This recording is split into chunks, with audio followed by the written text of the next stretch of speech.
centuries before the Roman Empire reached its peak, there was a forgotten kingdom the Romans feared more than any other. A land of warriors who fought like wild storms, tribes united only by their hatred of foreign conquerors, and a king so ruthless, so brilliant, that Rome still whispers his name in old military texts. This is the story of Thrace, the lost kingdom that nearly crushed Rome before Rome could conquer the world. And before we dive in, make sure you hit that like button, drop a comment telling me where in the world you're watching from, and subscribe for more deep dive history from Dude Historian. Long before the Balkans became a crossroads of empires, this region was home to a fierce and mysterious civilization, the Thracians. To the Greeks, they were wild, untamable, and terrifying. To the Persians, they were stubborn rebels. To the Romans, they were a nightmare. Thrace stretched across what is now Bulgaria, Greece, and European Turkey, controlling mountain passes, gold mines, and a strategic corridor between Asia and Europe. They were not one unified kingdom at first, but over 40 tribal groups, each with its own rulers, warriors, rituals, and gods. But what united them was a culture built on strength, honor, and war. The earliest Thracian traces appear around 1500 BCE, but their power peaked between the 5th and 1st centuries BCE, right as Rome was rising. Herodotus once wrote that the Thracians were the second most numerous people in the world after the Indians. Meaning, if they had ever truly united, they could have dominated ancient Europe.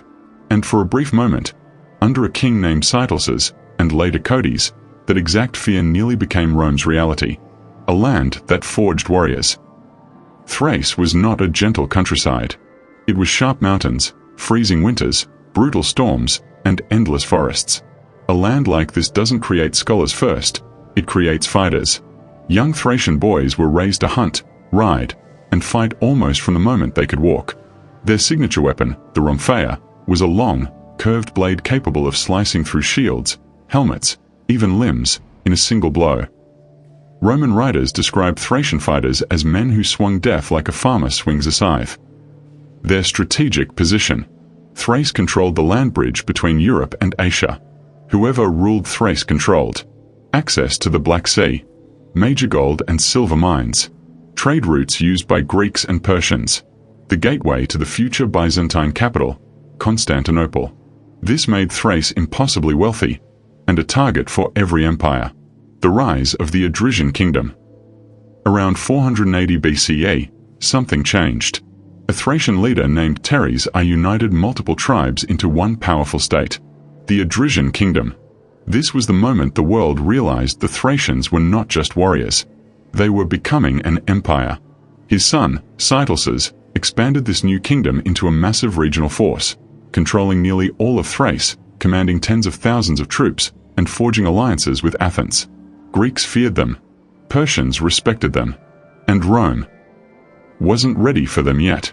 But soon, it would be. A culture Rome never understood. Thracians developed a rich, mysterious culture that fascinated outsiders. They were master horsemen. Their nobles were buried in massive tombs filled with gold. Their art blended Greek influence with wild, tribal symbolism.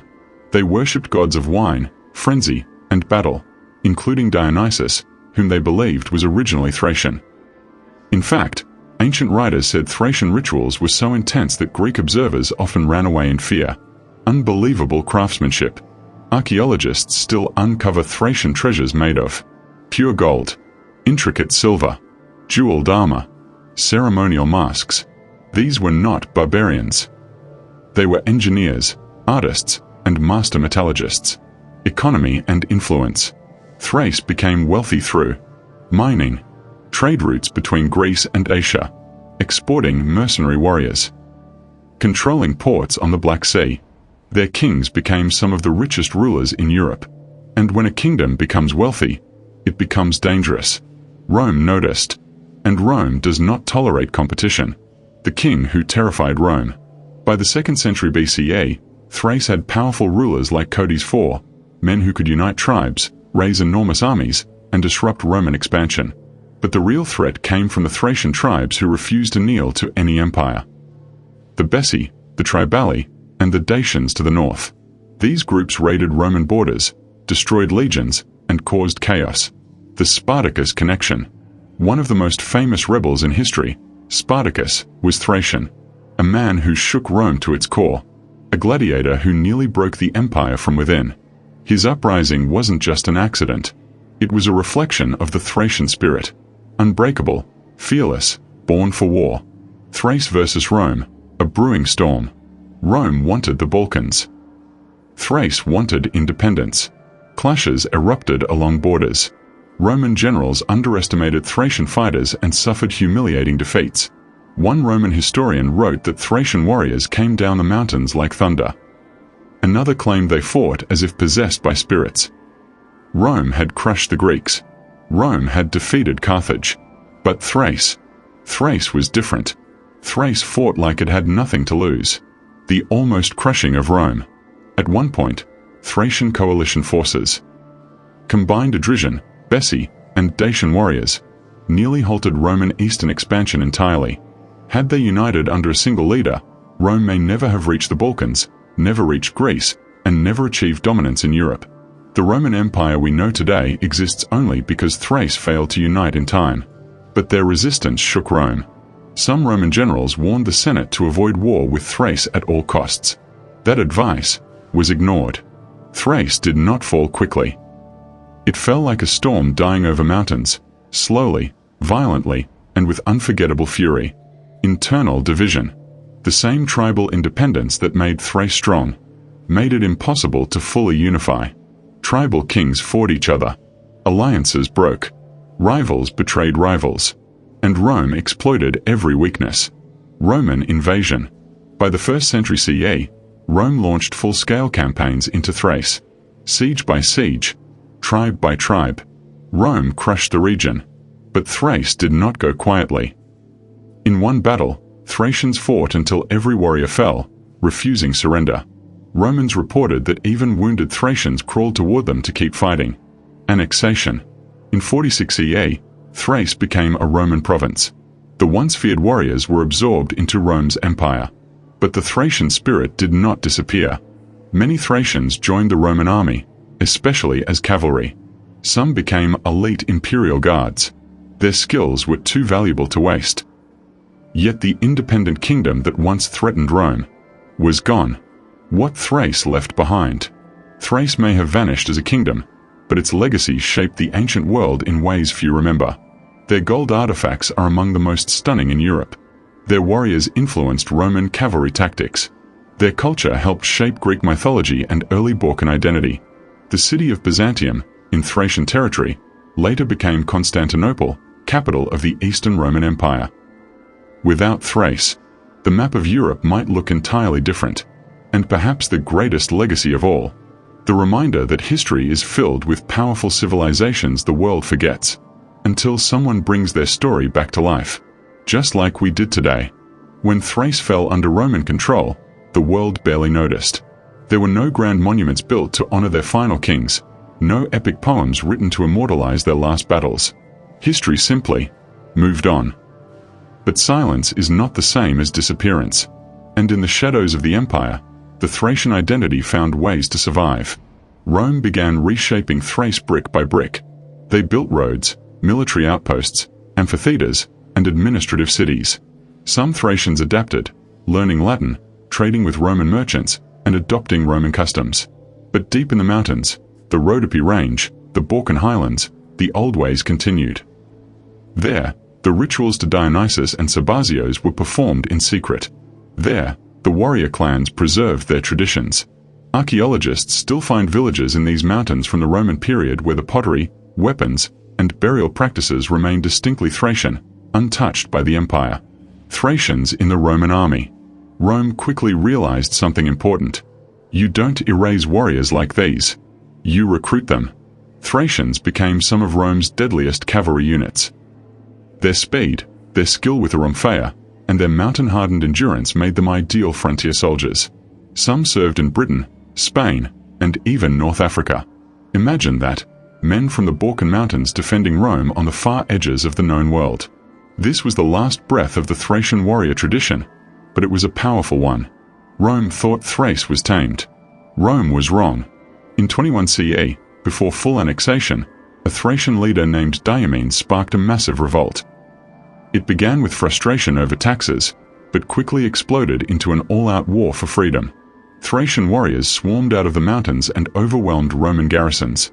They ambushed supply lines, destroyed watchtowers, and used the terrain better than the Romans ever could. One Roman historian wrote, "They fought like wolves, appearing without warning, vanishing without trace." For a moment, it looked like Thrace might break free, but Rome responded with overwhelming force. Legions from across the empire marched into the Balkans and crushed the uprising. Still, the rebellion shook Rome so deeply that new laws were created to prevent Thracian tribes from gathering in large numbers. Even conquered, Thrace terrified them. No story of Thrace is complete without exploring its mysterious spiritual world. To the Thracians, the line between life and death, man and spirit, warrior and god, was very thin. The cult of Orpheus. Many Thracians believed their land was the home of Orpheus, the legendary musician who could charm animals and even the dead. His myth shaped Thracian views of the afterlife. Dionysian rituals. Thracian celebrations for Dionysus were wild, ecstatic, terrifying experiences. Participants danced through forests at night, wearing masks and animal skins, believing the god entered their bodies. Some scholars believe these rituals influenced Greek theater, Greek philosophy, and early European spiritual practices. Burial customs. Their tombs reveal a lot about their beliefs. Horses buried alongside nobles. Gold masks placed over faces. Wine vessels for the journey after death. Weapons arranged carefully for protection in the next world. These customs show us something profound. Thracians believed death was not an end, but a continuation of the warrior's journey. When the Western Roman Empire fell, a new empire rose on Thracian soil. Byzantium. The city of Byzantium, later Constantinople, sat at the heart of ancient Thrace. Its foundations were built over Thracian settlements. Its armies still recruited Thracian descendants. Its culture borrowed Thracian symbols of victory and kingship. Even the Emperor Justinian, one of the greatest Byzantine rulers, was born in the Balkans among people believed to be Thracian in ancestry. So although the Thracian kingdom disappeared, its heartbeat continued inside an empire that would last 1,000 years.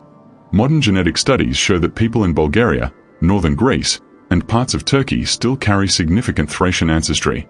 Languages evolved, borders shifted, empires rose and collapsed. But the Thracian bloodline survived. Even place names, festivals, and traditional clothing in the region still echo ancient customs. Thrace isn't gone. It simply changed form.